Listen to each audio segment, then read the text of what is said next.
Hello friends, welcome to all about taxes. Myself CA Manoj Gupta. और आज की हमारी इस वीडियो में हम बात करेंगे जॉब वर्क की।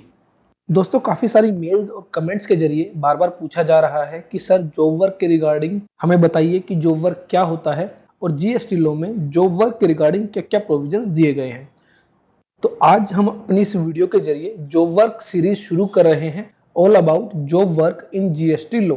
आज हम अपनी इस वीडियो में जॉब वर्क के रिगार्डिंग काफ़ी सारी बेसिक बातें करेंगे, लेकिन शुरू करने से पहले अभी तक आपने हमारे YouTube चैनल को सब्सक्राइब नहीं किया है, कर लीजिए अगर आप जीएसटी और इनकम टैक्स से रिलेटेड अपडेट्स पाना चाहते हैं। फ्रेंड्स, जॉब वर्क को हम एक एग्जांपल के जरिए समझने की कोशिश करते हैं। मान लीजिए मिस्टर एक्स एक सप्लायर है, उनके पास मिस्टर जेड आते हैं जो कि एक कस्टमर है, और उनको एक मशीन चाहिए होती है और वह मिस्टर एक्स को बताते हैं कि उस मशीन का डिजाइन कुछ ऐसा रहेगा और यह मशीन उनको मिस्टर एक्स से परचेज करनी है।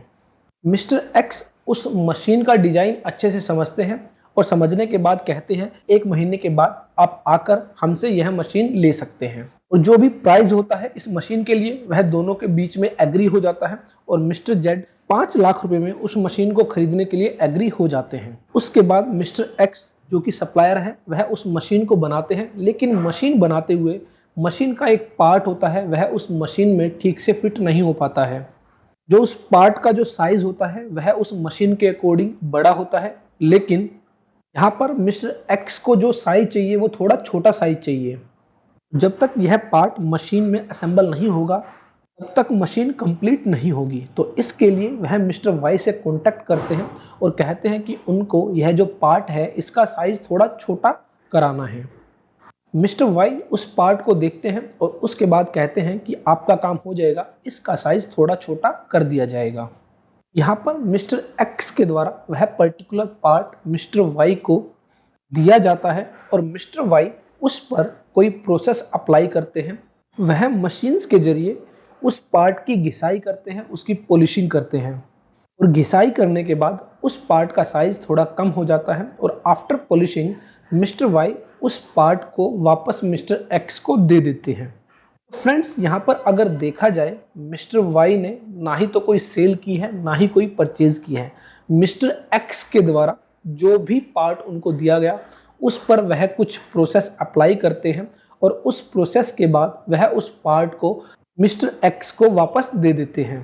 यहाँ पर बेसिकली मिस्टर वाई ने जो काम किया है उसे कहते हैं जॉब वर्क, और जो भी यह जॉब वर्क करता है, जो भी यह प्रोसेसिंग करता है, उसको कहा जाता है job worker.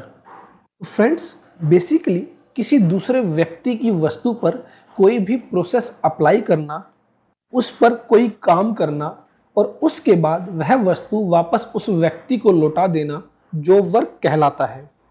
Job work means undertaking any treatment or process by a person on goods belonging to another registered taxable person। किसी व्यक्ति के द्वारा किसी दूसरे व्यक्ति की वस्तु पर कोई भी ट्रीटमेंट अप्लाई करना या कोई प्रोसेस अप्लाई करना जॉब वर्क कहलाता है, और जीएसटी लॉ के तहत जॉब वर्क की यही डेफिनेशन दी गई है। The person who is treating or processing the goods belonging to other person is called job worker, and the person to whom the goods belongs is called principal। तो जो भी व्यक्ति वह process apply करता है वह जॉब वर्कर कहलाता है, और जिस व्यक्ति की वस्तु पर वह प्रोसेस अप्लाई की जाती है उसको प्रिंसिपल कहा जाता है। तो यहाँ पर मिस्टर एक्स है, उनको प्रिंसिपल कहा जाएगा, और वह अपना जो पार्ट ऑफ मशीन है मिस्टर वाई को देते हैं और मिस्टर वाई उस पर कुछ प्रोसेस अप्लाई करते हैं, उसकी घिसाई करते हैं और उसको पॉलिश करते हैं, और उसके बाद वह पार्ट ऑफ मशीनरी उनको वापस दे देते हैं। अब यहाँ पर मिस्टर एक्स इस पार्ट को उस मशीन में असेंबल करेंगे और मशीन कंप्लीट होने के बाद कस्टमर को सेल आउट कर देंगे। फ्रेंड्स, अलग अलग इंडस्ट्री में अलग अलग तरह की जॉब वर्क हो सकती हैं। फॉर एग्जांपल, आप कई बार देखते हैं बड़ी बड़ी कंपनीज में मशीन्स यूज की जाती है और उनमें काफी बड़े बड़े ब्लेड्स लगते हैं, और इन ब्लेड्स को after a certain period sharp कराने की जरूरत होती है। कंपनीज इन ब्लेड्स को शार्प कराने के लिए किसी दूसरे व्यक्ति के पास भेजती है और वह व्यक्ति उन ब्लेड्स को शार्प करता है और शार्प करने के बाद उस कंपनी को वापस लौटा देता है। तो यह भी एक तरह से जॉब वर्क है। यहाँ पर भी जो गुड्स बिलोंग करती है वह कंपनी से बिलोंग करती है, और जो भी व्यक्ति उनको शार्प करता है वह उस पर एक प्रोसेस अप्लाई करता है, और उस व्यक्ति को जॉब वर्कर कहा जाता है। अगर मैं बात करूं जॉब वर्क की, जॉब वर्क में जो मेजर पार्ट होता है वह लेबर ओरिएंटेड होता है। हालांकि कई बार जॉब वर्क के लिए जॉब वर्कर के द्वारा भी काफी सारी गुड्स यूज की जा सकती है। आई होप जॉब वर्क के रिगार्डिंग आपकी अंडरस्टैंडिंग काफी क्लियर होगी। Job work means undertaking any treatment और process by a person on goods belonging to another registered taxable person. उसके बाद हम बात करते हैं कि जब एक प्रिंसिपल के द्वारा कोई गुड्स जॉब वर्कर को सेंड की जाती है, जॉब वर्कर को भेजी जाती हैं ताकि जॉब वर्कर उस पर काम कर सके, क्या इसे एक सेल माना जाएगा in the hand of principal? तो यहां पर मिस्टर एक्स के द्वारा जो part of machinery job work के लिए मिस्टर वाई को भेजी जाती है, तो क्या उसे सेल माना जाएगा? अगर इसको सेल माना जाएगा तो यहां पर मिस्टर एक्स को उस पर टैक्स पे करना होगा, जीएसटी पे करना होगा।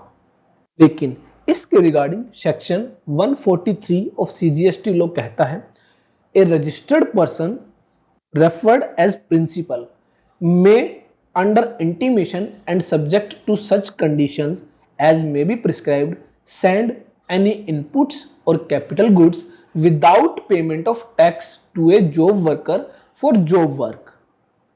यहां पर कहा गया कि एक प्रिंसिपल बिना टैक्स की पेमेंट किए हुए कोई भी इनपुट्स और कैपिटल गुड्स जॉब वर्क के लिए जॉब वर्कर के पास भेज सकता है, लेकिन उसके लिए कुछ कंडीशंस हैं और यहां पर कुछ इंटीमेशन भी गवर्नमेंट को फाइल करनी होगी। अपनी आने वाली वीडियोस में देखेंगे वो कंडीशंस क्या क्या है और इंटीमेशन कौन सी फाइल करनी है। लेकिन अगर मैं बात करूं, अगर कोई भी प्रिंसिपल किसी जॉब वर्कर को कोई भी गुड्स सेंड करता है तो उस पर कोई भी टैक्स पे नहीं करना है, उसको सेल नहीं माना जाएगा। और इसके रिगार्डिंग हमें बताता है सेक्शन 143 सबसेक्शन 1।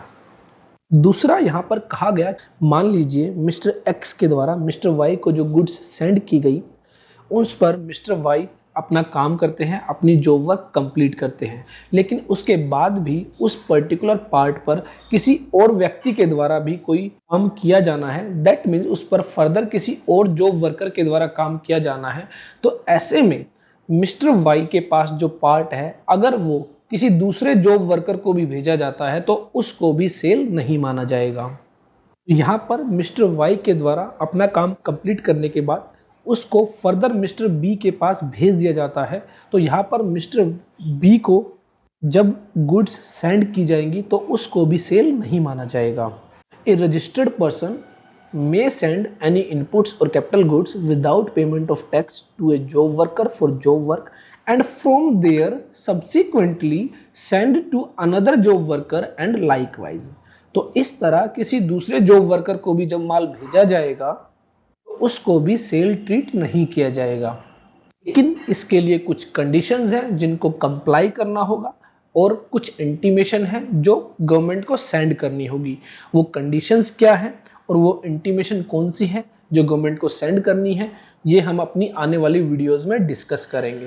फिलहाल के लिए जॉब वर्क क्या होता है आई होप आपको अच्छे से समझ में आया होगा।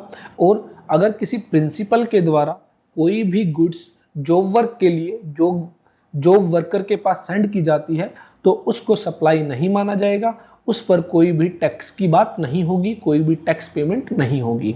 और फर्दर अगर किसी दूसरे जॉब वर्कर के पास भी गुड्स को भेजा जाता है तो ऐसे में भी उसको सप्लाई नहीं माना जाएगा और उस पर टैक्स की बात नहीं होगी, but subject to some conditions.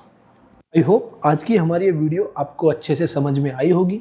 Job work के रिगार्डिंग अगर आपका कोई भी क्वेश्चन है, कोई भी डाउट है तो आप हमें कमेंट बॉक्स में टाइप कर सकते हैं। हालांकि हमारी आने वाली वीडियो से आपके काफ़ी सारे कन्फ्यूजन्स अपने आप ही क्लियर हो जाएंगे।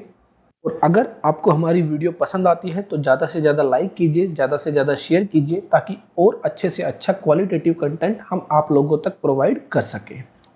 Thanks for watching all about taxes. Keep liking, keep sharing, keep subscribing.